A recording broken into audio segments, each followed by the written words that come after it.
back to Piggy. Look. Jack and Simon pretended to notice nothing. They walked on. You can't come. Piggy's glasses were misted again, this time with humiliation. You told him, after what I said. His face flushed, his mouth trembled. After I said I didn't want. What on earth are you talking about? About being called Piggy. I said I didn't care, as long as they didn't call me Piggy, and I said not to tell, and then you said it straight out. Stillness descended on them. Ralph, looking with more understanding at Piggy, saw that he was hurt and crushed.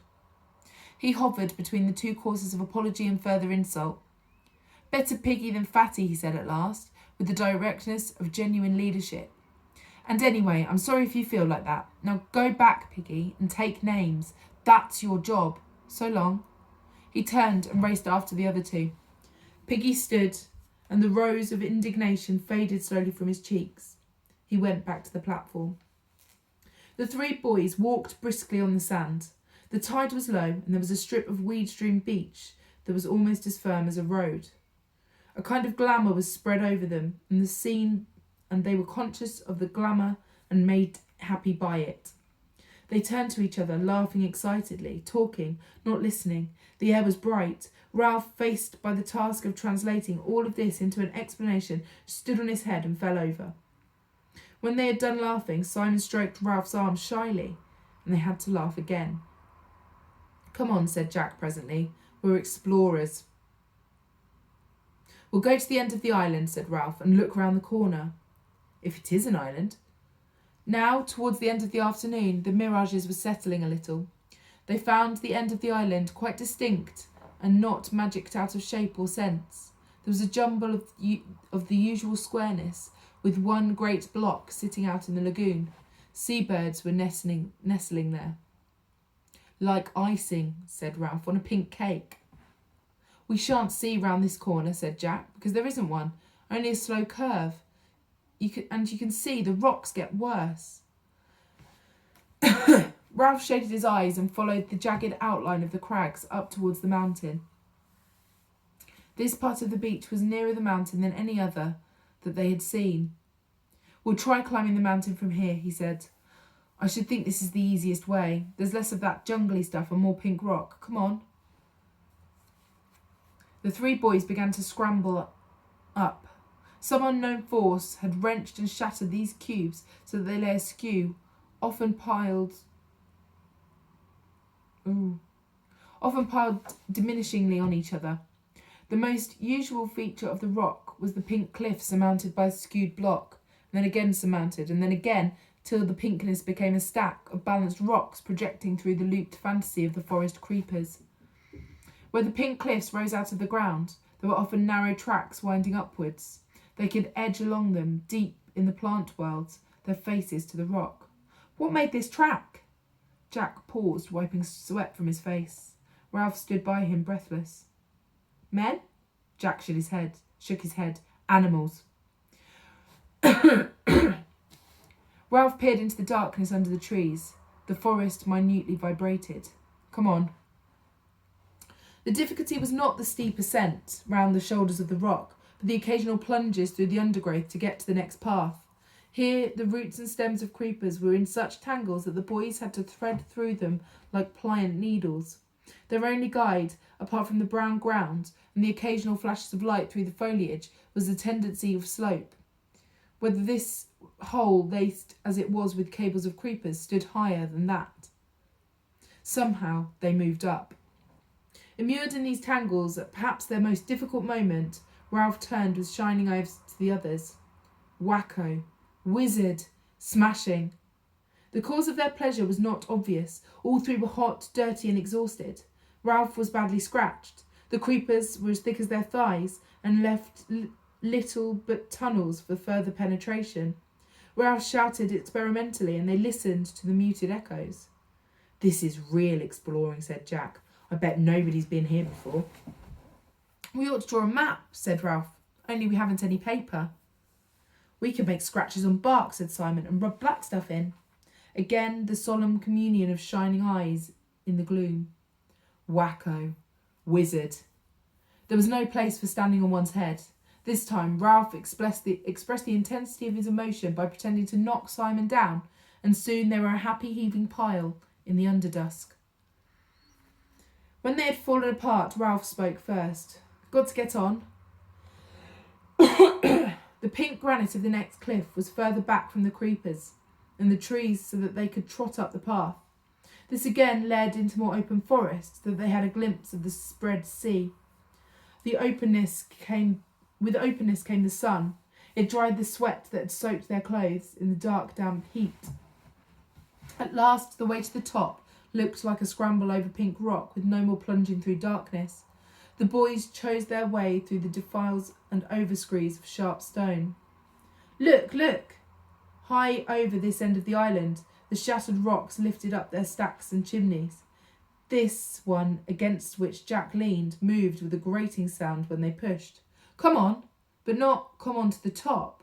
The assault on the summit must wait, while the three boys accepted this challenge.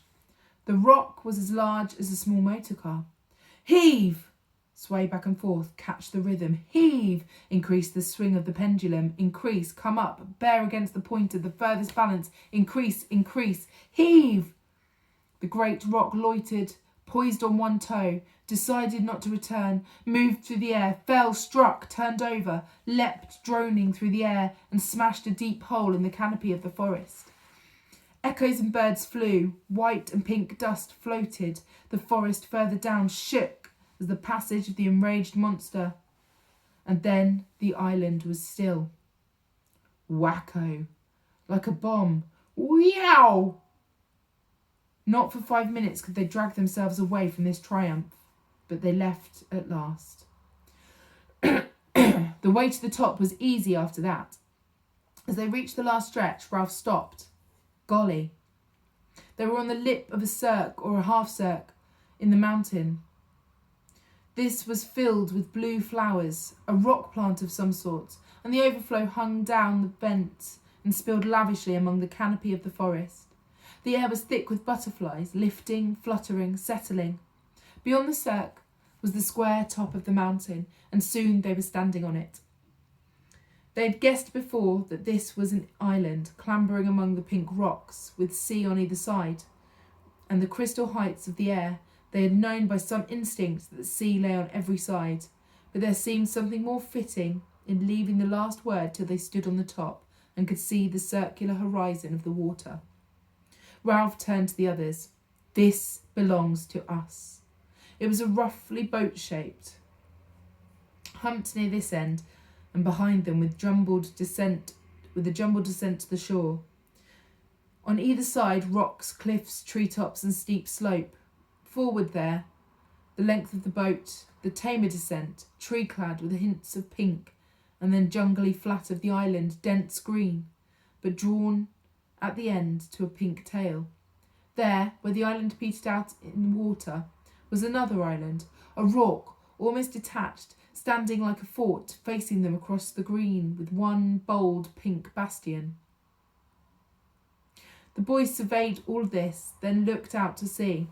They were high up, and the afternoon had advanced, and the view was not robbed of sharpness by mirage. That's a reef, a coral reef. I've seen pictures like that. The reef enclosed more than one side of the island, lying perhaps a mile out and parallel to what they now thought of as their beach. The coral was scribbled in the sea as though a giant hand had bent down to reproduce the shape of the island in a flowing chalk line, but tired before it had finished. Inside was peacock water, rocks and weeds, showing as an aquarium. Outside was the dark blue of the sea. The tide was running so that long streaks of foam tailed away from the reef, and for a moment they felt the boat was moving steadily astern. Jack pointed down. That's where we landed. Beyond the falls and cliffs there was a gash visible in the trees. There were splintered trunks, and then the drag, leaving only a fringe of palm between the scar and the sea. There, too, jutting out into the lagoon, was a platform with insect-like figures moving near it. Ralph sketched the twining line from the bald spot on which they stood down the slope, a gully through flowers, round and down to the rock where the scar started. That's the quickest way back. Eyes shining, mouths open, triumphant, they savoured the right of domination. They were lifted up, were friends. There's no smoke, no boats, said Ralph wisely. We'll make sure later, but I think it's uninhabited. We'll get food, cried Jack. Hunt, catch things until they fetch us. Simon looked at them both, saying nothing, but nodding till his black hair flopped backwards and forwards. His face was glowing. Ralph looked down and the other way where there was no reef. Steeper, said Jack. Ralph made a cupping gesture.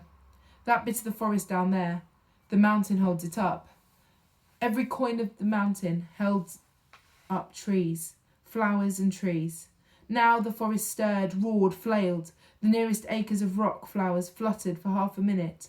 The breeze blew cool on their faces. Ralph spread his arms. All hours. They laughed and tumbled and shouted on the mountain. I'm hungry. When Simon mentioned his hunger, the others became aware of theirs. Come on, said Ralph. We've found out what we want to know. They scrambled down the rock slope, dropped among the flowers and made their way into the trees. Here they paused and examined the bushes around them curiously. Simon spoke first. Like candles, candle bushes, candle buds. The bushes were dark evergreen and aromatic with many buds which were waxen green and folded up against the light. Jack slashed at one with his knife and the scent spilled over them. Candle buds. You couldn't light them, said Ralph. They just look like candles. Green candles, said Jack contemptuously. We can't eat them, come on. They were in the beginnings of the thick forest, plonking their weary feet on the track, when they heard the noise, squeakings, and the hard strike of hoofs on the path. They pushed forward, the squeaking increased till it became a frenzy. They found a piglet caught in the curtain of creepers, throwing itself at the elastic traces in all the madness of extreme terror. Its voice was thin, needle-sharp and insistent. The three boys rushed forward and Jack drew his knife again with a flourish. He raised his arm in the air. There came a pause, a hiatus. The pig continued to scream and the creepers to jerk, and the blade continued to flash at the end of a bony arm. The pause was only long enough for them to understand what the enormity of the downward stroke would be. Then the piglet tore loose from the creepers and scurried into the undergrowth. They were left looking at each other and the place of terror. Jack's face was white under the freckles. He noticed that he still held the knife aloft and brought his arm down, replacing the blade in the sheath. Then they all three laughed ashamedly and began to climb back to the track. I was choosing a place, said Jack. I was just waiting for a moment to decide where to stab him. You should stick a pig, said Ralph fiercely. They always talk about sticking a pig. You cut a pig's throat to let the blood out, said Jack. Otherwise you can't eat the meat. Why didn't you? They knew very well why he hadn't. Because of the enormity of the knife descending and cutting into living flesh. Because of the unbearable blood. He snatched the knife. Sorry, I was going to, said Jack. He was ahead of them, and they could not see his face. I was choosing a place. Next time. He snatched his knife out of the sheath and slammed it down into the tree trunk. Next time there would be no mercy. He looked round fiercely, daring them to contradict. Then they broke out into sunlight, and for a while they were busy finding and devouring food as they moved down the scar towards the platform and the meeting.